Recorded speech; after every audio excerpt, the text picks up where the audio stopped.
Pois é, o Ministério da Fazenda publicou uma portaria ontem que define as regras para que as operadoras façam jogos de slot, conhecidos popularmente como jogos de caça-níquel, crash, roleta, entre outros, de apostas online. Segundo as regras estabelecidas, jogos como o do Tigrinho e do Aviãozinho poderão ser oferecidos. Mas tem uma série de coisas que eles devem seguir. E Patriota Júnior está com a gente agora para trazer os detalhes sobre isso. Patriota, bom dia.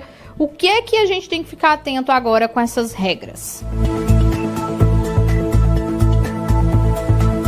Oi, Laís, bom dia para você, muito bom dia a todos que estão aqui com a gente no Jornal da Cidade. A gente lembra que recentemente, em janeiro desse ano, uma lei foi sancionada, voltada a esse setor, e essa portaria que foi publicada ontem, ela aprofunda, traz de fato a regulamentação, e essa lei interessa ainda mais o setor de apostas, Laís, porque esse setor está envolvido em mais da metade, 60% do que movimenta o mercado hoje aqui no Brasil. A gente vai conversar sobre esse assunto agora com o Johnny de Carvalho, advogado tributarista. Doutor, bom dia, bem-vindo à Rádio Cidade mais uma vez. Quais são os principais critérios que essa portaria traz? Bom dia. Essa portaria ela traz a regulamentação das modalidades de apostas de cotas fixas, que a gente tinha já na questão dos sites de apostas, de eventos esportivos, e agora teve a introdução, através da Lei 14.790, dos jogos online e eventos de jogos online ao vivo. Essa portaria, ela, como traz essa regulamentação, ela traz algumas vedações, a formatação e principalmente o quesito de transparência. Uma das vedações que já vinha na lei e que foi ainda trazida na portaria é a impossibilidade de jogos online ou jogos presenciais, dispositivos, ou seja, os caça-níqueis ainda continuam proibidos.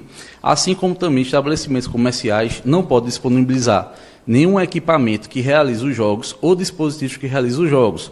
Então, vamos supor que um estabelecimento comercial quer disponibilizar tablets para que os seus consumidores possam utilizar o jogo. Isso está proibido ainda.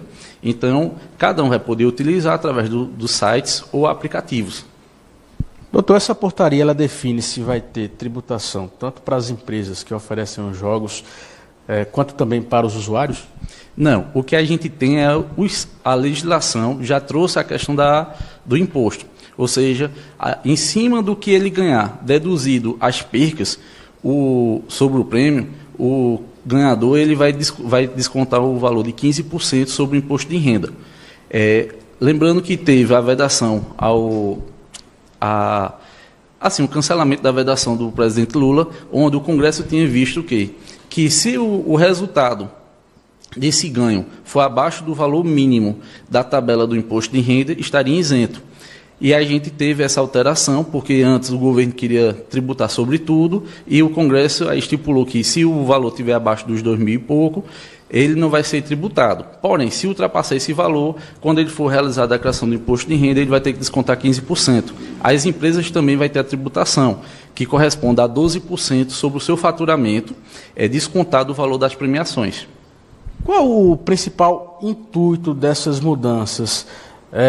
Agradou o setor ou realmente tem desagradado a publicação dessa portaria? A portaria em si, como a regulamentação, é muito importante para as empresas, até porque ele sai de um ambiente de insegurança. Até porque, exemplo, as empresas antes operavam somente fora do país. E através da legislação e das portarias que vêm saindo, eles estão tendo que trazer as empresas agora para o Brasil, ter sedes aqui no Brasil, para poder operar aqui no Brasil. Lembrando que o governo estipulou o prazo para pedir autorização da regulamentação até dezembro de 2024, ou seja, a partir de janeiro de 2025. As empresas que não tiverem autorização para operar no Brasil estão passíveis de penalidades, tipo suspensão dos sites ou aplicativos. Doutor, a gente vê relatos aí diariamente nas redes, de gente que perdeu 5, 10 mil, 20 mil, até muito mais, nesses jogos virtuais. Essa portaria, ela também tende a inibir essa dependência das pessoas desses jogos virtuais? Sim, pelo que eu observei na portaria, ele traz a questão da transparência e conscientização. até porque existem previsões e, assim, eles obrigam praticamente o site a sempre estar disponibilizando o valor que você está apostando, qual é o valor mínimo, qual é o valor máximo, as tabelas de apostas, o quanto você vai ganhar, a questão que a gente fica às vezes muito associado, os sites de apostas ou aplicativos ou qualquer casa de aposta, ele quer sempre segurar aquela premiação. Então às vezes você ganha, aí eles vêm com a modalidade de dobrar, triplicar o valor que você ganhou. Então isso aí, a regulamentação ela está trazendo como é que isso pode ser feito. E tem que ser bastante transparente, claro, e sem forçar o apostador a ter que ficar obrigado ali. Então ele pode entrar através de uma modalidade de jogo e ele não é obrigado a jogar. Então ali, através da regulamentação, está justamente trazendo esses quesitos, de que ele pode entrar, ele pode olhar e ele pode sair sem ter que apostar. Ele pode ver a questão para dobrar ou triplicar, e ele não está obrigado a fazer essa modalidade. Hoje os sites eles são hospedados no exterior, né? Com essa portaria, eles vão passar a terminar em bet.br. Isso tende a dar mais segurança também para os apostadores? Sim, segurança e até questão de eventuais danos ou vícios do jogo, ele poder entrar, acionar a Justiça Brasileira através das empresas que vão estar agora sediadas aqui no Brasil. Lembrando que eles ainda podem operar fora do país até dezembro de 2024. A partir de janeiro, eles já estão passíveis de sanções. Desde que entrou em vigor a lei, em janeiro, e as portarias que vêm organizando como é esse formato de autorização, de como é que procede os jogos, somente 5 empresas pediram autorização ao governo brasileiro. Muito bem, obrigado pelas informações, Dr. Johnny de Carvalho, advogado tributarista. São as mudanças, né, que vão impactar aí o setor de apostas de jogos online. Laís. Pois é, Patriota, tem que estar atento porque, né, muda muita coisa.